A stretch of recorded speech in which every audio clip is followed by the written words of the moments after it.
ভাইয়েরা, আমি বলেছিলাম যে একদল খেয়ে গিয়েছে আর একদল খাওয়ার জন্য রেডি হয়ে আছে। তো কোনো দল এটা নিয়ে কোনো কথা বলল না, আপনারা এটাকে নিজের গায়ে যে মাখালেন এটা ঠিক হয়নি। আমি তোমার ঘুঘুরা তুলে দিতে প্রস্তুত আছি।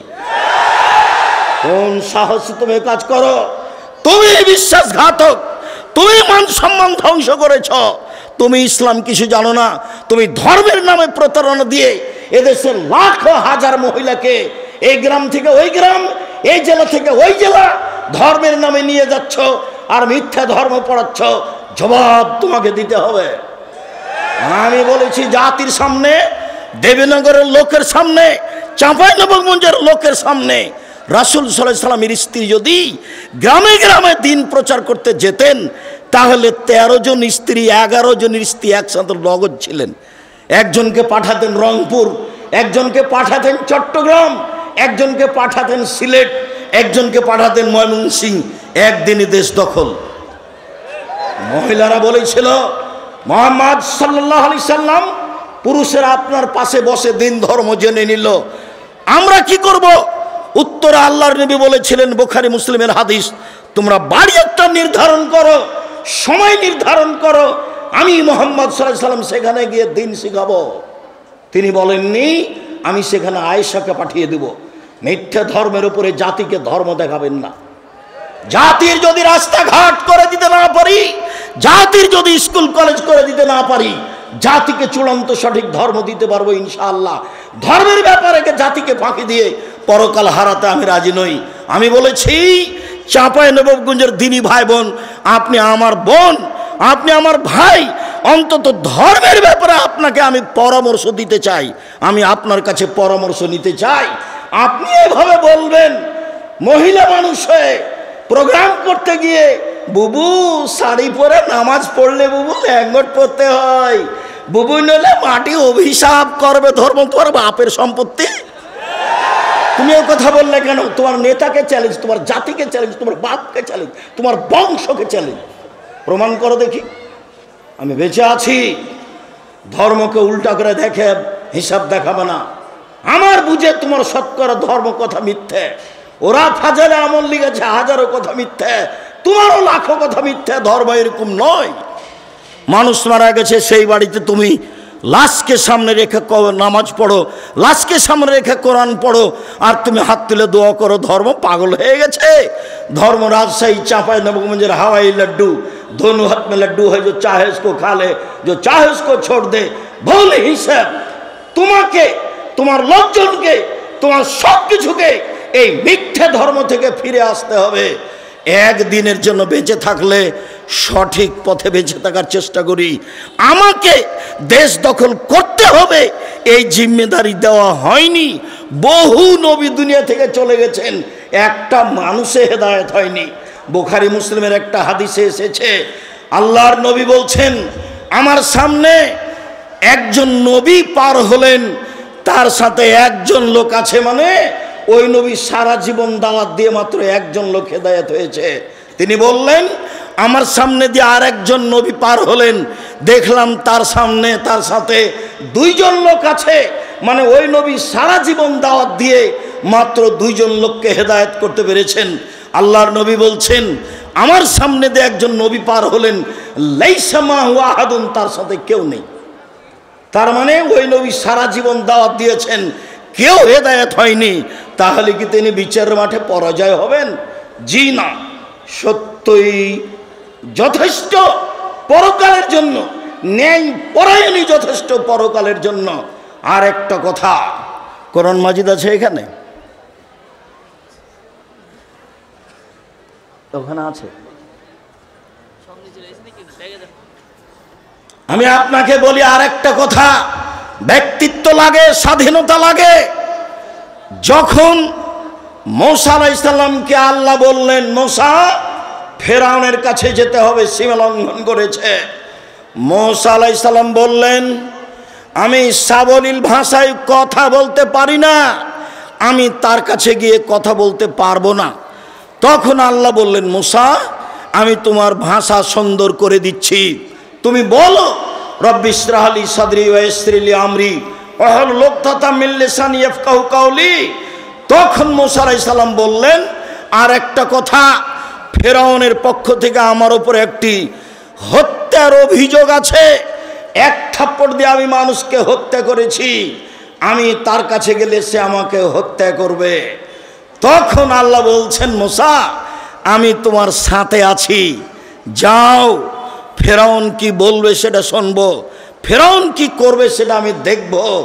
তখন মুসা আলাইহিস সালাম বলছেন, তবু আমার সাহস হচ্ছে না, আমার সাথে আমার ভাই হারুনকে দেন। আল্লাহ বলছেন, ঠিক আছে তাই দিলাম। প্রথম দাবি মেনে নিলাম মুসা, দ্বিতীয় দাবি মেনে নিলাম মুসা, তৃতীয় দাবি মেনে নিলাম মুসা, যাও দুই ভাই মিলে ফেরাউনের কাছে যাও। দুই ভাই মিলে ফেরাউনের কাছে গিয়েই বললেন, বনি ইসরায়েলকে ছেড়ে দিতে হবে, স্বাধীনতা ফিরিয়ে চাই। কোরআন মাজিদ হলে আপনাকে আমি বাস্তব দেখাতাম, বনি ইসরায়েলকে ছেড়ে দিতে হবে, স্বাধীনতা ফিরিয়ে দিতে হবে। এই কথাই বললেন মুসা আলাইহিস সালাম। আগে স্বাধীনতা লাগবে, তারপরে কোনো কথা, আগে ব্যক্তিত্ব লাগবে, তারপরে কোনো কথা। তখন ফেরাউন বলল, কে তুমি? তোমাকে কি আমি আমার বাড়িতে শিশুকালে লালন পালন করিনি? তুমি কি বহু বছর আমার মাঝে থাকনি? তুমি যা করেছো তা করেছো, তুমি মানুষ হত্যা করেছো, তুমি বড় অকৃতজ্ঞ। তখন মুসা আলাইহিস সালাম বললেন, জি আমি যা করেছি তা করেছি, আমি এক থাপ্পড়ে মানুষ হত্যা করেছি, তখন আমি ভুল পথে ছিলাম, তোমার ভয়ে আমি দেশ ছেড়েছি।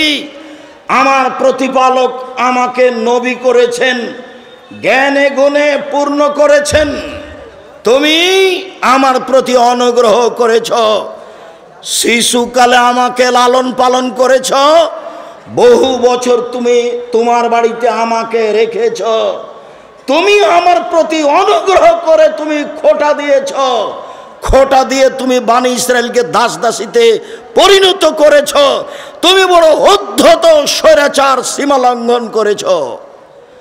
এই কথা মুসা আলাইহিস সালাম বললেন। আমি এই দুইটি নবীর দুইটি কথা বলে আব্দুল্লাহর বক্তব্যগুলি আপনাকে আবারও স্মরণ করতে বলছিলাম। স্বাধীনতা লাগে, ব্যক্তিত্ব লাগে, বিশ্বাসঘাতকতা ত্যাগ করতে হয়। 12 বছর নয়, বহুদিন পরে ইউসুফ আলাইহিস সালাম বলছেন জুলাইখাকে জাতির সামনে ঘোষণা দিতে হবে, অন্যায় আমি জুলাইখা করেছি, ইউসুফ করেনি। সম্মানিত দিনী ভাই বোন, আমার এখানে জরুরি কয়েকটি কথা, দয়া করে যে যেখানে আছেন দিনী ভাই বোন, আত্মীয় স্বজন, এলাকাবাসী, দেশবাসী, আপনাদের ভালোবাসার খাতিরে আব্দুল্লাহ আব্দুর রহমান আব্দুর রহিমকে দেখবেন আশা করে এসেছেন। দেবীনগরের সন্তান তারা, আপনার সন্তান তারা, আপনাদের ভাই তারা, আপনাদের ভাতিজা তারা। নিজের ছেলের উপরে ভালোবাসা যেমন, তাদের উপরে আপনাদের ভালোবাসা তেমন। এটাই কামনা করো তো তাদের জন্য আমি আপনাদের কাছে দোয়ার দাবি রাখি এই মর্মে যে আল্লাহ যেন তাদের খিদমতকে কবুল করেন, আল্লাহ যেন তাদেরকে জাতির সামনে গ্রহণীয় করেন, আল্লাহ যেন তাদেরকে তাকওয়া ভিক্ষা দেন, পরহেজগারিতার ভিত্তিতে জাতির সামনে কোরআন এবং সহিহ হাদিস পেশ করবে, জাতির ভবিষ্যৎ কল্যাণ নিয়ে তারা আলোচনা করবে, জাতিকে পরকালমুখী করবে। এইটাই আমি দিন রাত আল্লাহকে বলছি। আমি যেটা আরও চেয়েছি, আমার মনে বড় স্বাদ, আমি এ দেশের মাটিতে উন্নত মানের প্রতিষ্ঠান গড়বই ইনশাআল্লাহ, যেখানে ছেলে মেয়ে বাংলা, ইংরেজি, আরবি উন্নত মানের শিক্ষা অর্জন করে জাতির অন্যায়ের বিরুদ্ধে লড়বে, মুখে কলমে মিডিয়ায় লড়বে ইনশাআল্লাহ। এই সুবাদে দিন কাটাচ্ছি। জামিয়া সালাফিয়া ডাঙ্গিপাড়া পাওয়া রাজশাহী প্রায় 40 বিঘা জমির ওপরে অবস্থান করে। জামিয়া সালাফিয়া তানোর রাজশাহী এইটা প্রায় 60 থেকে 70 বিঘা জমির উপরে নির্মাণ হতে যাচ্ছে। জামিয়া সালাফিয়া রূপগঞ্জ, নারায়ণগঞ্জ, ঢাকা প্রায় 100 বিঘা জমির উপরে অবস্থান করে। জামিয়া সালাফিয়া দিনাজপুর তেঘরা এটা প্রায় 20 বিঘা জমির উপরে অবস্থান করে। জামিয়া সালাফিয়া চট্টগ্রাম রেডি আছে, চলমান হয়নি। জামিয়া সালাফিয়া বরিশাল চলমান আছে। জামিয়া সালাফিয়ার জন্য কুষ্টিয়ায় জমি কিনা আছে। জামিয়া সালাফিয়ার জন্য যশোরে জমি আছে। জামিয়া সালাফিয়ার জন্য ফেনীতে জমি আছে। জামিয়া সালাফিয়ার জন্য বগুড়ায় জমি আছে। জামিয়া সালাফিয়ার জন্য ময়মনসিংহ জেলায় জমি আছে। জামিয়া সালাফিয়ার জন্য কুমিল্লায় জমি প্রস্তুত আছে। সারা দেশ জুড়ে বড় বড় জেলায় জামিয়া সালাফে গড়ব ইনশাআল্লাহ। সারা দেশ জুড়ে মক্তব পরিচালনা করব ইনশাআল্লাহ, যেখানে ছেলে মেয়ে আকীদা সংশোধন করবে এবং নিজেকে মুক্তি করবে গোলামি থেকে। লন্ডন আমেরিকায় যাই, যেতেই মিথ্যা কথা বলা লাগে, ওই দেশে গিয়ে সুদ নিয়ে জীবিকা নির্বাহ করা লাগে, মিথ্যে করে একটা মেয়েকে বিবাহ করা লাগে, তাহলে 2 জন লোকের ভাতা পাওয়া যায় এমনিতেই। বউ সাজে যেই সেও টাকা পায়, বউ সাজায় যে সেও টাকা পায়। ভিত্তি হচ্ছে সুদের উপরে, চলাফেরা হচ্ছে মিথ্যার উপরে। বিদেশে গিয়ে দিন ধর্ম বিক্রি করে, স্বাধীনতা বিক্রি করে মুসলিম দিন কাটায়। পদ্মা সেতু তৈরি করে বিদেশের লোক, বাংলাদেশের লোক তারা লেবার হিসাবে কাজ করে। আমাকে বলছে, আব্দুর রাজাক সাহেব আপনি জামিয়া সালাফিয়ায় সায়েন্স খুলেন না কেন? আমার জন্মভূমি দেবীনগরে সায়েন্স আছে, এদেশের বড় বড় স্কুলে সায়েন্স আছে। তার ছেলের ফলাফল কি আমাকে শোনান। বাপে তো বহু টাকা খরচ করেছে, লক্ষ লক্ষ টাকা খরচ করে ছেলেকে মানুষ করেছে। ফলাফলে দেখা গেল সেই দিন বেশ হুঁশিয়ার বুদ্ধিমান সচেতন মেধাবী ছেলেটা, দেবীনগরের ছেলেটা গাড়ি থেকে নামলো, পরনে প্যান্ট আছে, প্যান্ট টাকনোর নিচে আছে, দাড়ি চাঁচা আছে, হাতে সিগারেট আছে, গলায় টাই আছে, এইভাবে গাড়ি থেকে নামলো। একটু পরে গাড়ি থেকে নামলো বৌমা, হালকা হালকা গায়ে কাপড় আছে। একটু পরে নাতনি গাড়ি থেকে নামলো, পুতিন গাড়ি থেকে নামলো, গায়ে কাপড় নেই। দেখি গাড়ির পিছন দিকে কুকুর আছে। বলেন টাকাটার অবস্থা কি হলো? এরই নাম সায়েন্স। এবার আপনি দেখতে পারেন, বাড়ি যান ঢাকায়, ঢাকায় আপনার ওই পিজি হাসপাতালে ছেলে প্রতি মাসে 3 লক্ষ টাকা মাসে বেতনে চাকরি করে। প্রিসক্রিপশন ওই কোম্পানি লিখেছে যে কোম্পানি তাকে টাকা দেয়। ও জানে এর চেয়ে ওষুধ ভালো আছে।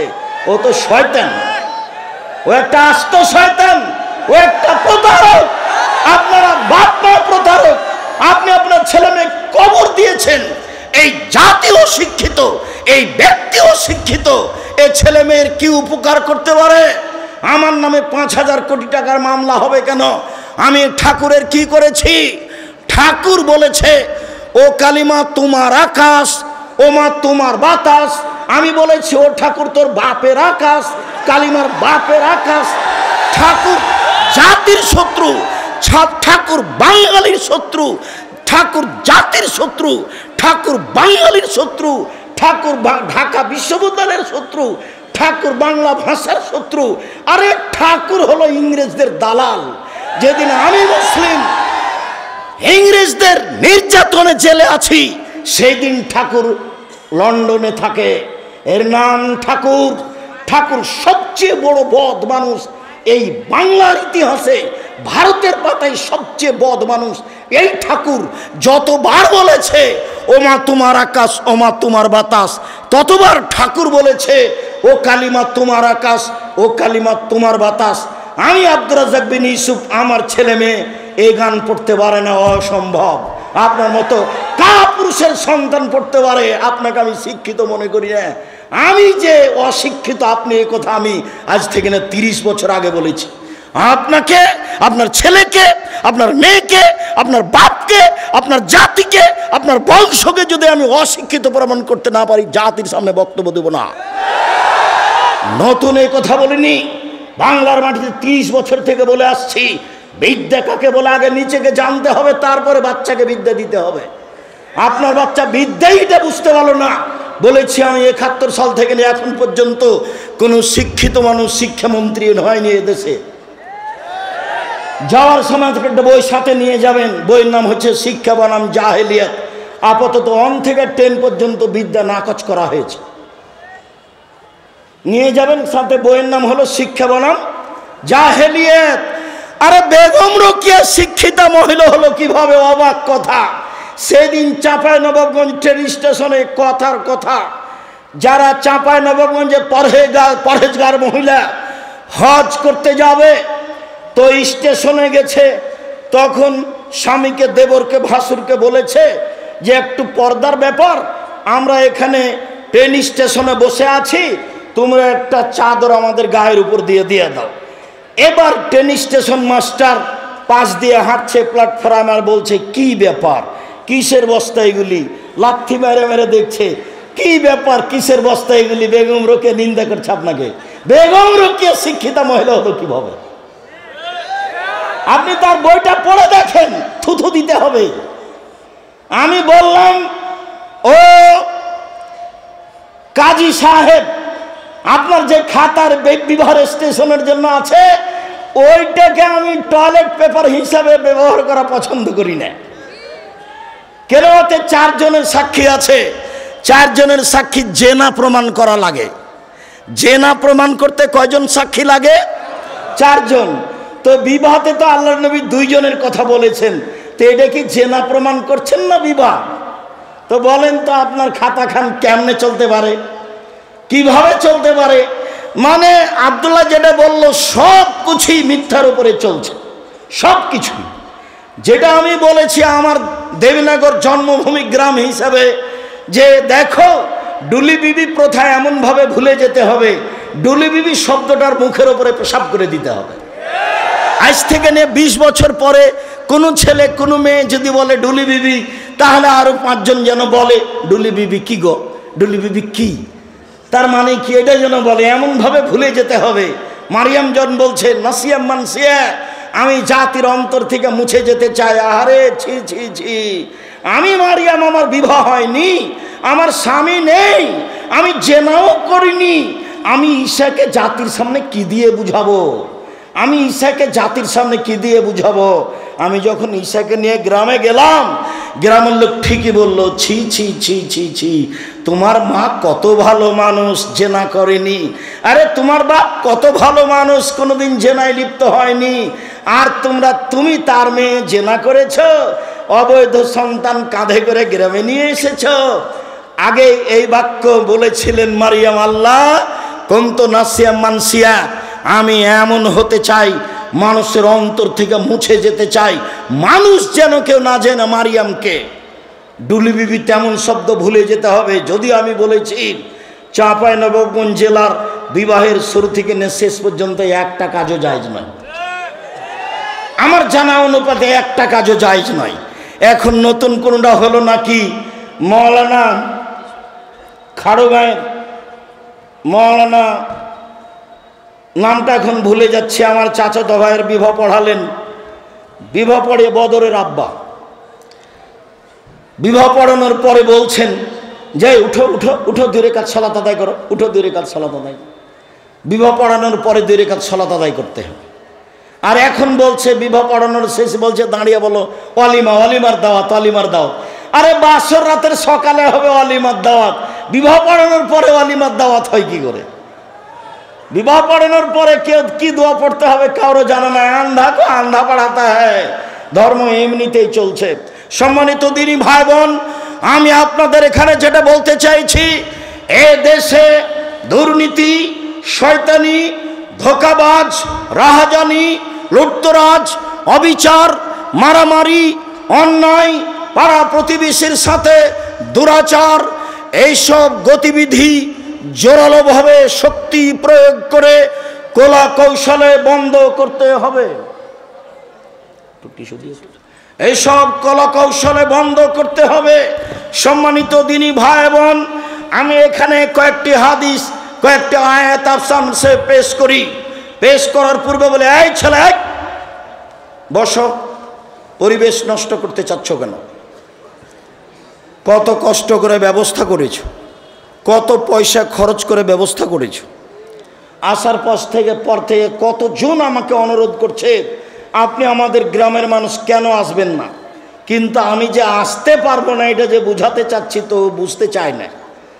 তো এত কষ্ট করে এসেছি, সবাই এসেছি, আর আমি ছিলাম গত রাত্রে কুমিল্লায়, প্রতিষ্ঠানে এসেছি, ক্লাস করেছি, অনেক প্রয়োজনীয় কাজ করেছি, তারপরে আমি এসেছি, আমি ক্লান্ত হলাম না, আপনি আমাকে ক্লান্তি দেখাচ্ছেন? চায়ের স্টলে বসে আছেন কেন? আপনার লজ্জা হয় না কেন? শরম হয় না কেন? আমি এখানে কথা বলি, আপনি চায়ের স্টলে বসে আছেন, মানে আপনার লজ্জা হয় না কেন? আপনার শরম হয় না কেন? আপনার হায়া হয় না কেন? আপনার ইতস্তবোধ হয় না কেন? আপনি আমাকে কি দেখাতে চাচ্ছেন? বিদ্যা দেখাতে চাচ্ছেন? পয়সা দেখাতে চাচ্ছেন? জি না, ভুল হিসাব, সিদ্ধান্ত পরিবর্তন করতে হবে।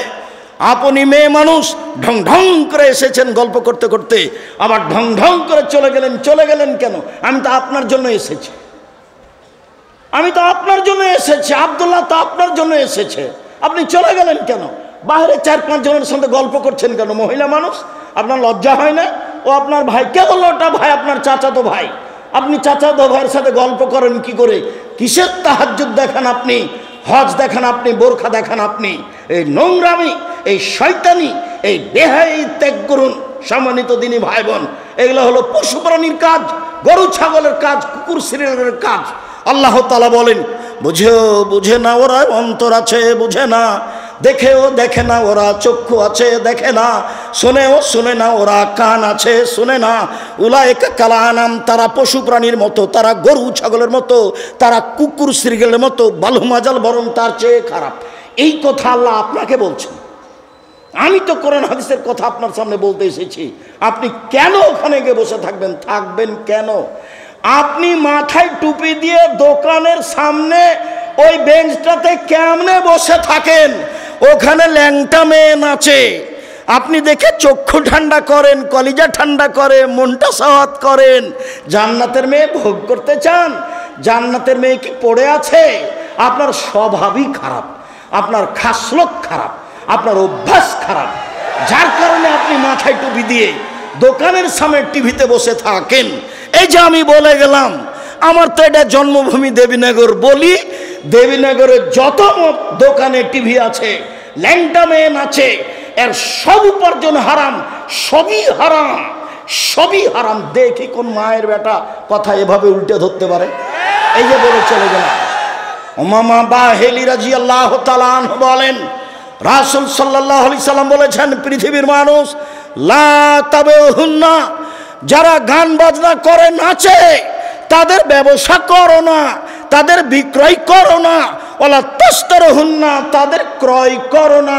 ওয়ালা তুআল্লিমুহুন্না, মেয়েদেরকে গান বাজনা শিখিয়ে দিও না। ওয়াসামানুহুন্না, হারাম, এদের উপার্জন হারাম, এদের মাধ্যম হারাম, এদের সব কিছু হারাম। গান বাজনার কারণে, বাদ্যযন্ত্রের কারণে জাতির উপরে 3টে বিপদ নেমে আসবে। 1, ভূমিকম্প হবে। 2, আকার আকৃতি পরিবর্তন হবে। সন্ধ্যায় থাকবে মানুষ, সকালে হবে শোর। সন্ধ্যায় থাকবে মানুষ, সকালে হবে বানর। 3, সমস্যা নেমে আসবে গান বাজনার কারণে, মেয়েদের নাচের কারণে, মরণে 3টে বিপদ নেমে আসবে। 1, ভূমিকম্প হবে। 2, আকার আকৃতি পরিবর্তন হবে। সন্ধ্যায় থাকবে মানুষ, সকালে হবে শুকুর, সোর, একবারে হুবাহু সোর হয়ে যাবে। সকালে হবে বানর। 3, সমস্যা নেমে আসবে। মাদ্রাসায় মারামারি, মসজিদে মারামারি, হিংসা বিদ্বেষে ভরা। দেবীনগর ঈদগাহের মাঠ আমি অন্তত 10 বার পরিবর্তন করতে চেয়েছি। বলেছি চলেন আশেপাশের বাড়ি কিনে নিয়ে এটা বড় করি। বলেছি চলেন এটা বিক্রি করে দিয়ে মাঠে, নদীর ঘাটে বড় একটা ঈদের মাঠ তৈরি করি। কেউ সাড়া দেয় না। কোথায় রহস্য? বলেছি দেবীনগরের মাদ্রাসার জমি বিক্রি করে দেওয়া হোক, বাইরে 10 বিঘে জমি কিনে মাদ্রাসা তৈরি করব। কোথায় সমস্যা আমি বুঝতে পারি না। সমস্যা নিয়ে আপনি দুনিয়া থেকে চলে যান, এভাবেই থেকে যান। কেন আমি এভাবে আগাতে পারি না? আপনি চান না যেই যায় আমার সামনে সেই বলে নিজের জন্য তো কিছু করেন না, যা দেবীনগরের জন্য তো কিছু করেন না, চাঁপাইনবাবগঞ্জের জন্য তো কিছু করেন না, আমি টিকতেই পারি না, তো আমি করব কি? আমি তো এখানে টিকতেই পারি না। আমি যদি কালকে ঈদের মাঠে দেবীনগরে উপস্থিত হই, বড় বড় হুজুর তারাই নাকি ঈদের মাঠে কথা বলবে, তা আমি তো ওখানে পুঁটির মাছ ফেমসা, তা আমি আর কি করব? ওই হিসাবই করে না, পড়তে না জেনে বলছে ও ইমাম, তা আমি কি করতে পারি? করো যাও। এই তো অবস্থা আমি দেখতে পাচ্ছি। আমার এখানে হিংসার কিছু নেই, আপনি মনে কিছু নেবেন না। আপনার ওপর আমার ভালোবাসার অভাব নেই। কি বলতে চান কালকে ছেড়ে চলে যান, বাকিটা আমি দেখবো ইনশাআল্লাহ। কিভাবে করা লাগে সেটা আমি দেখবো, ঈদের মাঠ কিভাবে করা লাগে সেটা আমি দেখবো ইনশাআল্লাহ। আপনি আমাকে পরামর্শ দিবেন, অন্য কিছু করা লাগবে না, বাকি আমি দেখবো ইনশাআল্লাহ। জাতির যদি রাস্তাঘাট করে দিতে না পারি, জাতির যদি স্কুল কলেজ করে দিতে না পারি, জাতিকে চূড়ান্ত সঠিক ধর্ম দিতে পারবো ইনশাআল্লাহ। ধর্মের ব্যাপারে জাতিকে ফাঁকি দিয়ে পরকাল হারাতে রাজি নই। প্রতিষ্ঠান গড়তে পারি, আপনাকে গড়ে দেখাবো ইনশাআল্লাহ। আমি আপনার সাথে অদাবদ্ধ, জাতির সাথে অদাবদ্ধ। সম্মানিত দিনী ভাই বোন, বলছিলাম বিপদ তিনটি। এক, এজা সারেবুল খমুরা, যখন আপনি নেশাদার দ্রব্য পান করবেন তখন তিনটে বিপদ নেমে আসবে। ভূমিকম্প, সর হয়ে যাওয়া সকালে বানর, আর বিপদ। দুই, জাহারাতিল কায়নাত, মেয়েরা যখন নাচবে, সব দোকানে মেয়ে নাচে, ঘন্টার ঘন্টা বসে থাকেন আপনি টুপি মাথায় দিয়ে, সব দোকানে মেয়ে নাচে, সব বাড়িতে মেয়ে নাচে। নবী বলছেন যেদিন মেয়েরা নাচবে সেই দিন এই তিনটা বিপদ নেমে আসবে। ওয়াদারাবু বিল মাযিব, যেদিন বাদ্যযন্ত্র প্রকাশ পাবে, সব মোবাইলেই বাজনা বাজে, সব বাড়িতে বাজনা বাজে, সব দোকানেই বাজনা বাজে, দিব্যি দোকানে বাজনা বাজছে, টিভি চলছে, আর আপনি সেখানে বসে আছেন। আপনি বলছেন আমি 5 ওয়াক্ত সালাত আদায় করি, আপনি গ্রামের সর্দার, এগুলো বলছেন। আমি বলে গেলাম মধ্যে কিছু নিয়েন না, আপনি আমার ভাই, আপনি আপনার চাচা, আপনার স্বভাবই খারাপ, সেই জন্য এখানে বসে থাকেন। আমাদের গ্রামের ভাষায় আপনার খাসলত খারাপ। কেন আপনি এখানে বসে থাকবেন? এখানে ন্যাংটা মেয়ে নাচে। আল্লাহর নবীকে বলছেন, যাবের আল্লাহর নবী, হঠাৎ যদি আমার চোখটা বেটি ছেলের উপরে পড়ে যায়, মহিলার উপরে, তা আমি কি করব? এটা জিজ্ঞাসা। হাদিস বুখারী মুসলিম। তখন আল্লাহর রাসূল তাকে বলছে, তিনি বলছেন ফা আমারানি, আল্লাহর নবী আমাকে বললেন আন আসরিফা বাসারি, আমার চোখটা আমি ফিরিয়ে নেব, আমার চোখটা আমি ফিরিয়ে নেব। তা আপনি টিভিতে কারণবশত যদি খবর শোনেন, তো এভাবে থাকতে হবে, এভাবে থাকতে হবে। আপনি ওই রং মাখানো পতিতালয়ের মেয়েটার মুখখানের উপরে তাকিয়ে আছেন একবারে এক খেয়ালে, তখন আপনি তাহাজ্জুদ পড়েন। এটা হলো আল হায়া মিনাল ঈমান ওয়াল ঈমান ফিল জান্নাহ। লজ্জাই হচ্ছে ঈমান, ঈমানই হচ্ছে জান্নাত। আল হায়া মিনাল ঈমান, ঈমানই হচ্ছে জান্নাত, ঈমানই হচ্ছে জান্নাত, ঈমানই হচ্ছে লজ্জা, লজ্জাই হচ্ছে জান্নাত। আল্লাহ রাসূল বলছেন, সব নবী বলতেন এজালাম তাস্তাহি ফাসনামা শেতা। সব নবী বলতেন। মূসা আলাইহিস সালাম বলেছেন, ঈসা আলাইহিস সালাম বলেছেন, ইব্রাহিম আলাইহিস সালাম বলেছেন, আমাদের নবী বলেছেন, যখন তুমি লজ্জা করবে না তখন তুমি সব কিছুই করতে পারো, যখন তুমি লজ্জা করবে না তখন তুমি সব কিছুই করতে পারো। লজ্জা আছে আপনার? জিনা, লজ্জা নেই। বেটি ছেলেটা বলছে আমাদের গ্রামের, ওইটা আমার চাচাতো ভাই, ওটা আমার খালাতো ভাই। তো এখন বিবাহের বৈঠকে যেদিন কি খাওয়াচ্ছে থুবড়া, তখন বলছে যে অমুক ভাই আমরা ওর মুখখান ধরে আছে বলে আমরা সারা গ্রামের লোক তার কাছে টাকা পাবো। যুবতী বেটি ছেলেটা, লোকটা, ছেলেটা, যুবকটা মহিলাটার মুখে ক্ষীর তুলে দিল। বইয়ের মুখে ক্ষীর তুলে দিতে হয়, এটা আল্লাহ নবী বলছেন, হাদিস বুখারী মুসলিম।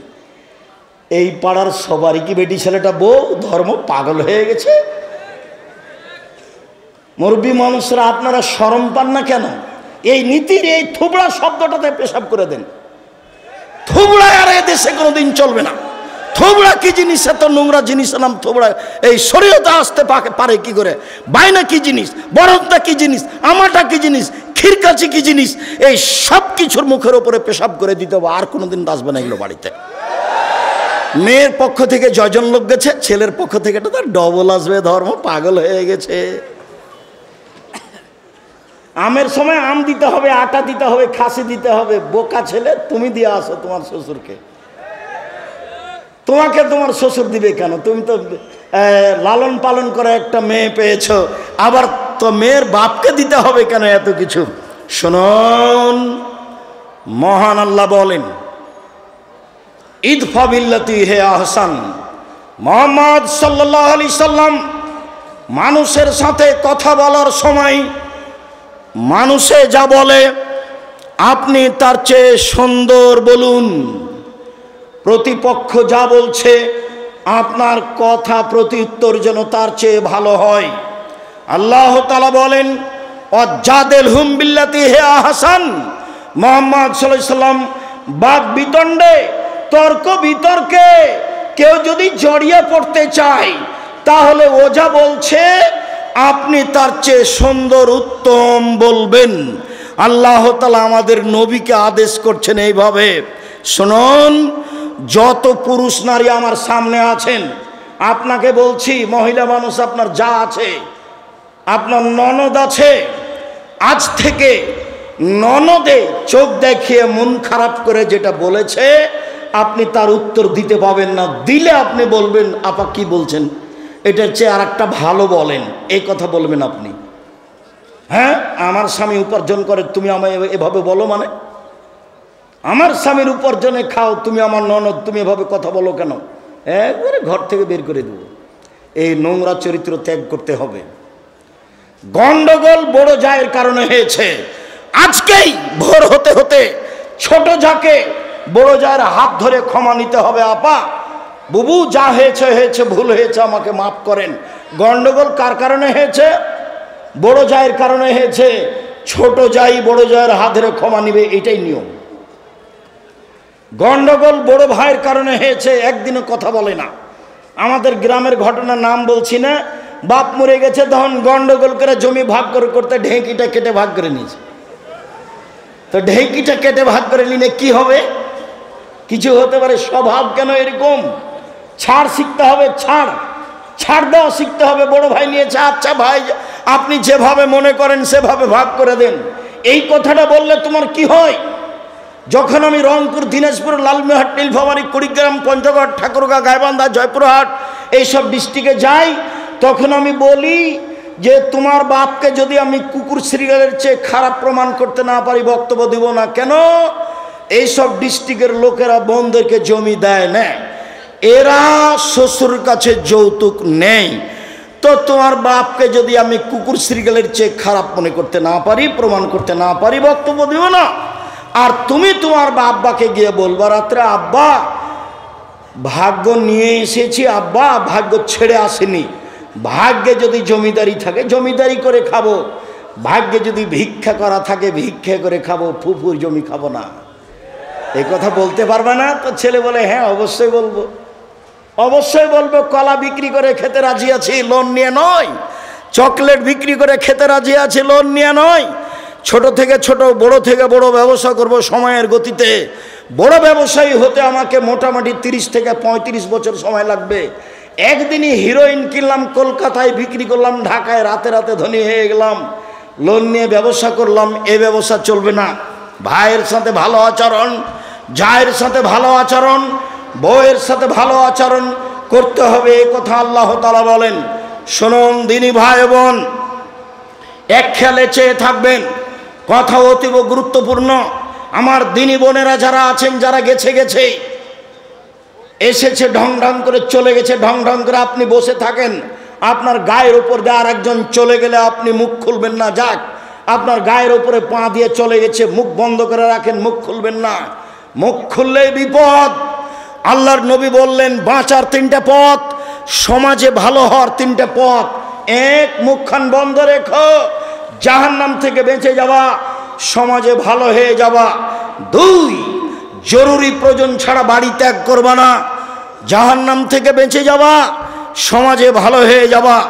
3, লেবগালা খাতে পাপের জন্য কাঁদো, পাপের জন্য কাঁদো রাতে, গভীর রাতে, তাহলে আল্লাহর কাছে ভালো হয়ে যাবা, জান্নাত পেয়ে যাবা, আর সমাজের লোক তোমাকে ভালোবাসবে। কাঁদলে জান্নাত হবেই। আল্লাহর নবী বলেন 3 শ্রেণীর চক্ষু জাহান্নাম দেখবে না, 3 শ্রেণীর মানুষ জান্নাতে যাবেই যাবেই যাবেই। 1 শ্রেণীর মানুষ বাকাত মিন খাসিয়াতিল্লাহ, যে আল্লাহর ভয়ে কাঁদে সে জান্নাতে যাবে। 2 হারাসাত ফি সাবিলিল্লাহ, যে আল্লাহর রাস্তায় পাহারা দেয়, দিন ধর্মের কাজ করে, সে জান্নাতে যাবে। 3 গাজাতান মাহারিমিল্লাহ, অপর নারীকে দেখে চক্ষু নিচু করে যে সে জান্নাতে যাবে। টিভির অবস্থা কি হবে? গার্লস স্কুলের অবস্থা কি হবে? আপনার মহিলা কলেজের অবস্থা কি হবে? বেগানা নারীকে দেখে চক্ষু নিচু করে যে সে জান্নাতে যাবে। আল্লাহ রাসূল বলছেন, লা ইয়ালাজান নারার রাজুলু বাকামিন খাসিয়াতিল্লাহ হাত্তা ইয়ালিদাল লাবানু ফি দারে। গাভীর বাঁট থেকে চাপ দিয়ে দুধ বের করে ভিতরে ঢোকানো যায় না, যেমন আল্লাহর ভয়ে কাঁদে যে সে জাহান্নামে যাবে না, তেমন গাভীর বাঁট থেকে, বান থেকে, ওলান থেকে চাপ দিয়ে দুধ বের করে ভিতরে ঢোকানো যায় না, যেমন আল্লাহর ভয়ে কাঁদে যে সে জাহান্নামে যাবে না, তেমন সে জান্নাতে যাবে। বলছিলাম মানুষের সাথে ভালো আচরণ করতে শিখুন। বলছিলাম ইবাদতের জগতে সবচেয়ে ভারী নেকির ইবাদত ভালো আচরণ। তাহাজ্জুদ পড়লে নেকি হবে, তবে সবচেয়ে ভারী নেকি হবে না। হজ করলে নেকি হবে, তবে সবচেয়ে ভারী নেকি হবে না। রমজান মাসে রমজানের সিয়াম পালন করলে এই নেকি, হজ করলে এই নেকি। আপনার দাড়ি পাল্লাই যত ভারী, ভালো চাল চলন, ভালো আচরণের নেকি আপনার দাড়ি পাল্লাই এর চেয়ে হাজারো গুণ, লাখো গুণ বেশি ভারী। আমি একটা হাদিস আগে বলি, এক খেয়ালে চেয়ে থাকবেন, 19-20 হয় না যেন। এই ছেলেরা, আর একজনের গাও থেকে হাত নামিয়ে নাও, আমার দিকে চেয়ে থাকো। আবু দারদা রাদিয়াল্লাহু তাআলা আনহু বলেন, রাসূল সাল্লাল্লাহু আলাইহি সাল্লাম বলেছেন, ইন্না আফকালা শাইইন ইদাউ ফি মিজানিল মুমিন ইয়াউমাল কিয়ামা খুলুকুন হাসান। মুমিন পুরুষ নারীর নেকির পাল্লায় সবচেয়ে যেটা ভারী নেকি রাখা হবে, মুমিন পুরুষ নারীর বিচারের মাঠে নেকির পাল্লায় সবচেয়ে যেটা ভারী নেকি রাখা হবে, সেটা হলো ভালো আচরণ, ভালো চাল চলন। লোকে বলে ছেলেটার স্বভাব ভালো, লোকে বলে ছেলেটার চাল চলন ভালো, এটাই হলো স্বভাব ভালো। লোকে বলে দুনিয়ার খারাপ, লোকে বলে শয়তান।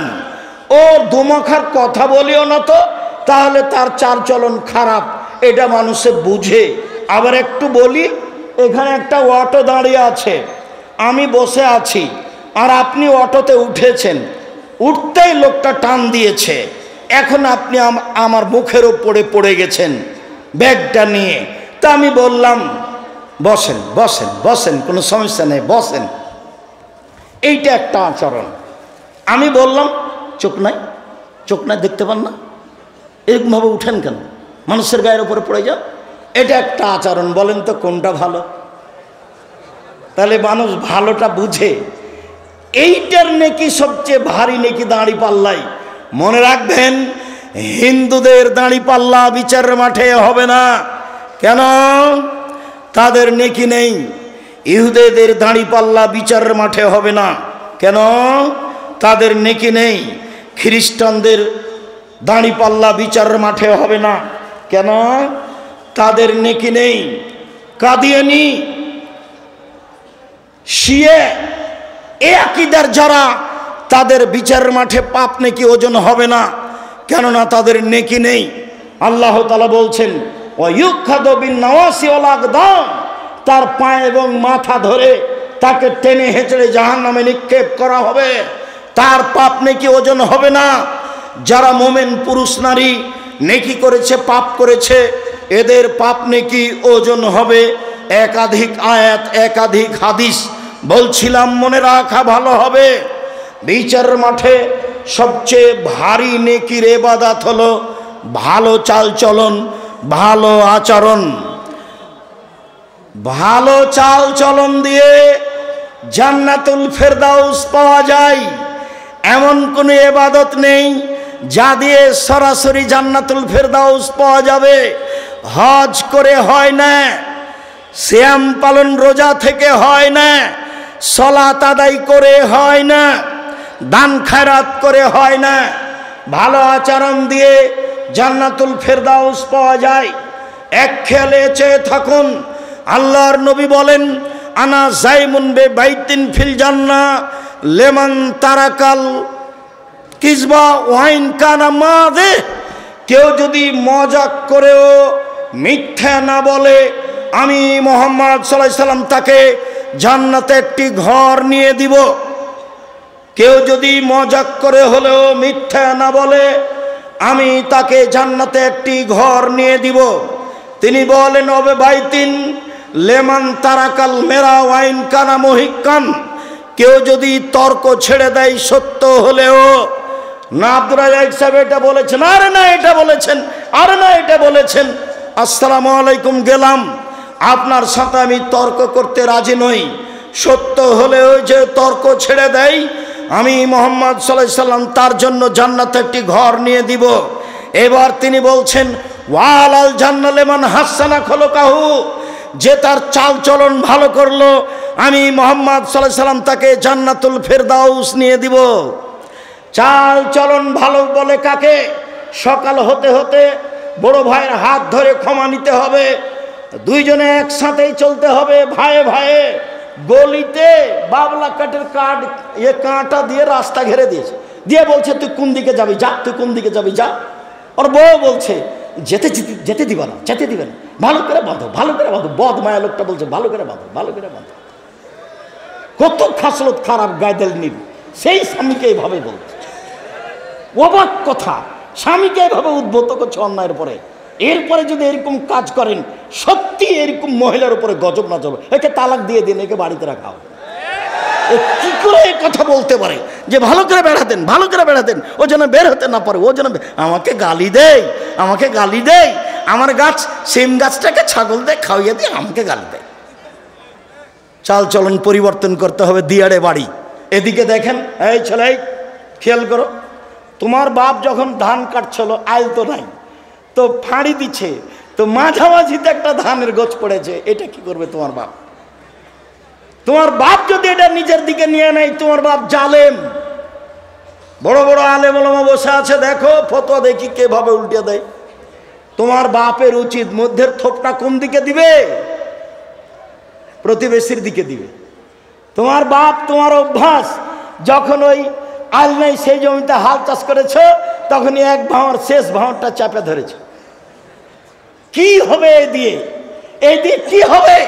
এরই নাম জুলুম, এরই নাম অন্যায়, এরই নাম অবিচার, এরই নাম শয়তানি, এরই নাম রাহাজানি, এরই নামই ডাকাতি। কেন আপনার স্বভাব এরকম হবে? আপনার খাস লোক কেন এরকম হবে? কেন আপনার ছাড় নেই? ছাড় কেন নেই?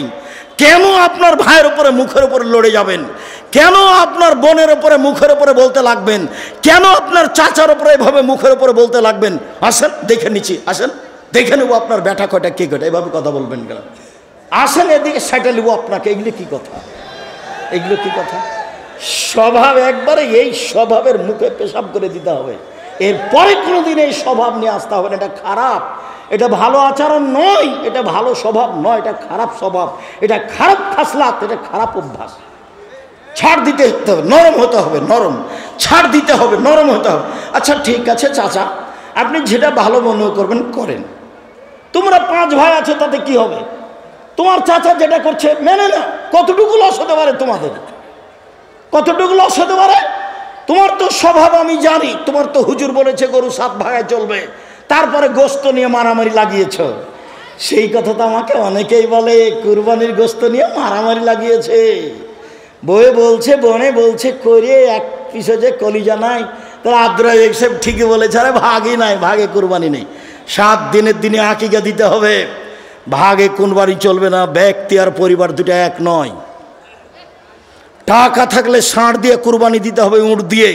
টাকা না থাকলে ষাঁড় দিয়ে। টাকা কম থাকলে খাসি দিয়ে। টাকা কম থাকলে ছাগি দাঁড় দিয়ে, দাঁড় যেটা বাড়িতে আছে কম দাম। যদি আর এর চেয়ে যদি কম থাকে তাহলে ভেড়া, ভেড়ি দিয়ে দিবেন, ভেড়ি নিজে দিবেন, দাম কম। কেন ভাগে গেলেন? গন্ডগোল কুরবানিতে দেখি, গোস্ত দেখি গন্ডগোল। একটুকু যে ছাড় নাই। সভাপতি গ্রামের, এখন তো বিচার চলে গেছে চেয়ারম্যান মেম্বার হাতে, এখন কি টাকা দিয়ে বিচার হয়? ও নাকি চেয়ারম্যান, শয়তান।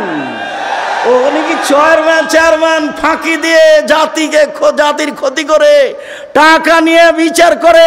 ওই যে আপনার ছেলের মতো, ওই যে প্রেসক্রিপশন লিখেছে শয়তানটা, ওই যে জাতির জন্য ক্ষতিকারক। আপনি লাখ লাখ টাকা পয়সা খরচ করে পড়িয়েছেন, মেয়েটাকে আপনি ডাক্তার বানাতে চাচ্ছেন, রাত দিন আর একটা যুবক ছেলের সাথে ঘুরে। একটা মেয়ের যখন অপারেশন হয় তখন ওই সবাই মিলে পাছার উপরে থাবা মারে, আপনার মেয়েও থাকে ওখানে। এই ছেলেগুলো জিজ্ঞাসা করেন, আপনার ভাতিজাকে জিজ্ঞাসা করেন, আপনার ভাতিজাকে জিজ্ঞাসা করে, হ্যাঁ বেটা এরকম কথা, চাচা একবারই এর চেয়ে বেশি। চাচা লজ্জা হয় না কেন আপনার? শরম হয় না কেন আপনার? হায়া হয় না কেন আপনার? ইতস্তবোধ হয় না কেন আপনার? বোধোদয় হয় না কেন আপনার? বোধগম্য হয় না কেন আপনার? বোধোদয় হয় না কেন আপনার? আপনি যে মানুষ, বুঝে না ওরা অন্তর আছে, বুঝে না। দেখেও দেখে না ওরা চক্ষু আছে, দেখে না। শোনেও শোনে না ওরা কান আছে, শোনে না। উলাইকা কালানাম, তারা পশু প্রাণীর মতো, তারা গরু ছাগলের মতো, তারা কুকুর শৃগালের মতো, বালুমাজাল, বরং তার চেয়ে খারাপ। শুনুন, আপনার নেকির পাল্লাই সবচেয়ে ভারী নেকি ভালো আচরণ। শুনুন, সবচেয়ে দামি জান্নাতুল ফেরদাউস পাওয়া যায় ভালো আচরণে, তাহাজ্জুদে নয়। জান্নাতুল ফেরদাউস পাওয়া যায় ভালো আচরণে, হজে নয়। হজে জান্নাত পাওয়া যেতে পারে, দামি জান্নাতুল ফেরদাউস পাওয়া যায় সিয়ামে, রোজাতে নয়, ভালো আচরণে। এবার সবচেয়ে দামি জান্নাত। আবু মালিক আশআরী রাদিয়াল্লাহু তাআলা আনহু বলেন, রাসূল সাল্লাল্লাহু আলাইহি সাল্লাম বলেছেন, ইন্না ফিল জান্নাতে গরাফিরা যাহিরুহা মিন বাতিনিহা ওয়া বাতিনুহা মিন যাহিরিহা। জান্নাতে কতগুলি দামি দামি ঘর রয়েছে, উন্নত মানের পদার্থ দিয়ে তৈরি, যার বাহির থেকে ভিতর দেখা যায়, ভিতর থেকে বাহির দেখা যায়, খালি টক টক টক টক করছে, ঝকঝক করছে। তো সাহাবীগণ বললেন, লেমান হাজেহি, এত দামি ঘর কে পাবে? আল্লাহ রাসূল বলছেন, লেমান আলানাল কালামা, যার স্বভাব ভালো সে পাবে। যার স্বভাব নরম, ভাইয়ের সাথে ঝগড়া করে না, বোনের সাথে করে না, গ্রামবাসীর সাথে করে না, বউকে গালি দেয় না। কত যে মুখ খারাপ। হালবাহে এসে যে দেখেছে নাইন্দে পানি দেন, এখন বউকে মারতে যাচ্ছে। মুখখান যে কত খারাপ, এবার অকথ্য ভাষায় গালি দিচ্ছে, লাঠি নিয়ে চলে যাচ্ছে বউকে মারতে। আরে তোমার জন্য ভাত রান্না করে দিয়েছে, এটাই তো অনেক। দিল্লির মেয়েকে বিবাহ করো, তারপরে কাজ করতে বলো, দেখে নিবা। খালি বলো না একটা উর্দু ভাষী মেয়েকে, আরবি ভাষী মেয়েকে বউ খালি বিবাহ করার পরে বলো যে একটু ভাত রান্না করবে না, তাহলে বলবে কে আমায় তারি দেশি আয়, কে আমায় তোর বাঁধি আয় হ, আমি কি তোমার দাসী নাকি কাজ করব? কি পেয়েছো তুমি?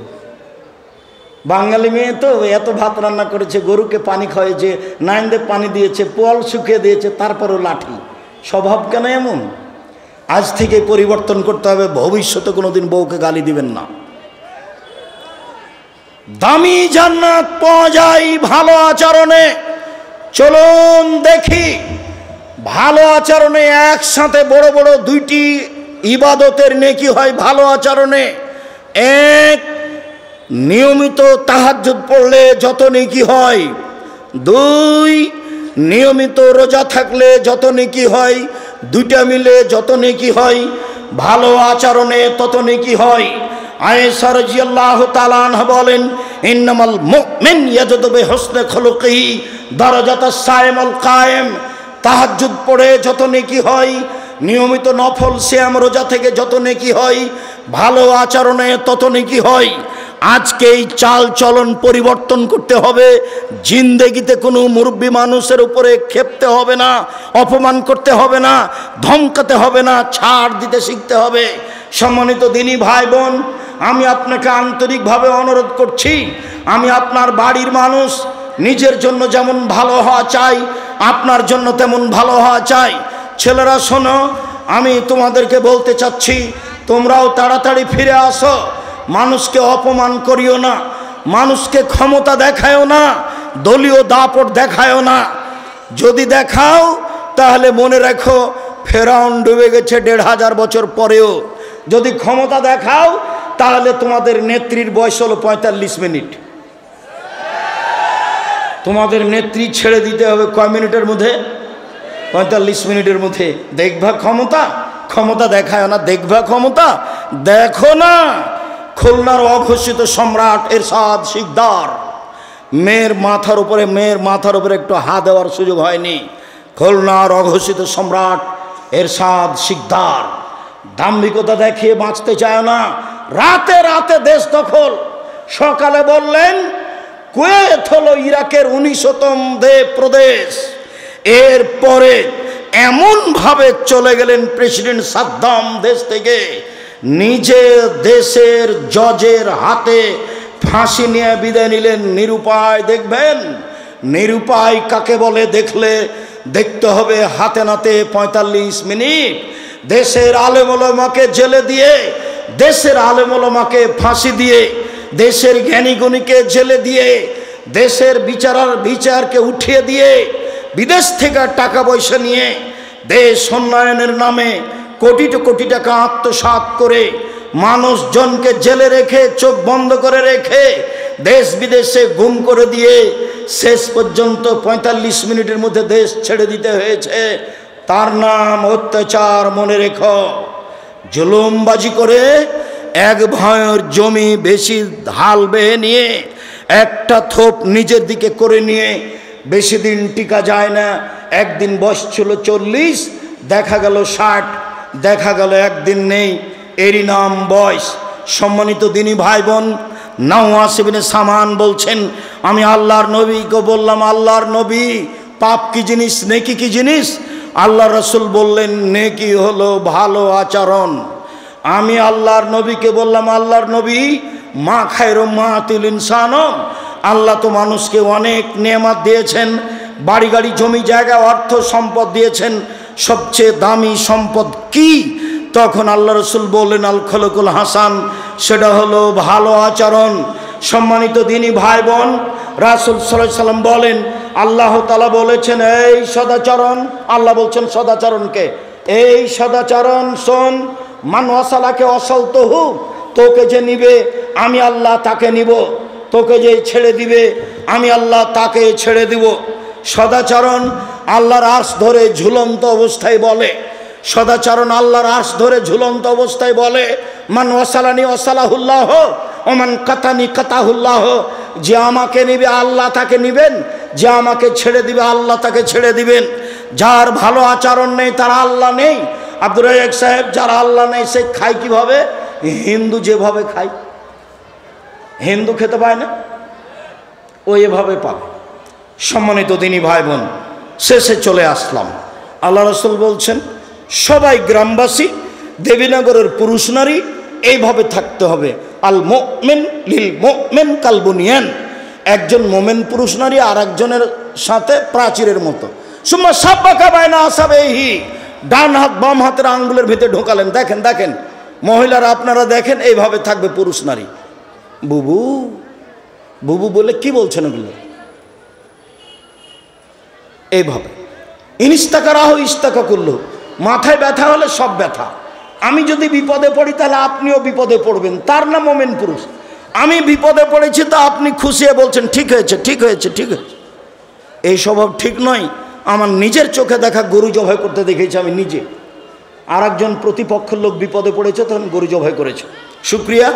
এই আচরণ ছেড়ে দিয়ে ভালো আচরণ গ্রহণ করতে হবে। যার নেকি বিচারের মাঠে সবচেয়ে ভারী নেকি। যাওয়ার সময় সব বই পুস্তক এখানে আছে, আবদুল্লাহর লেখা বই আছে, আপনার ওই ফিলিস্তিন সম্পর্কে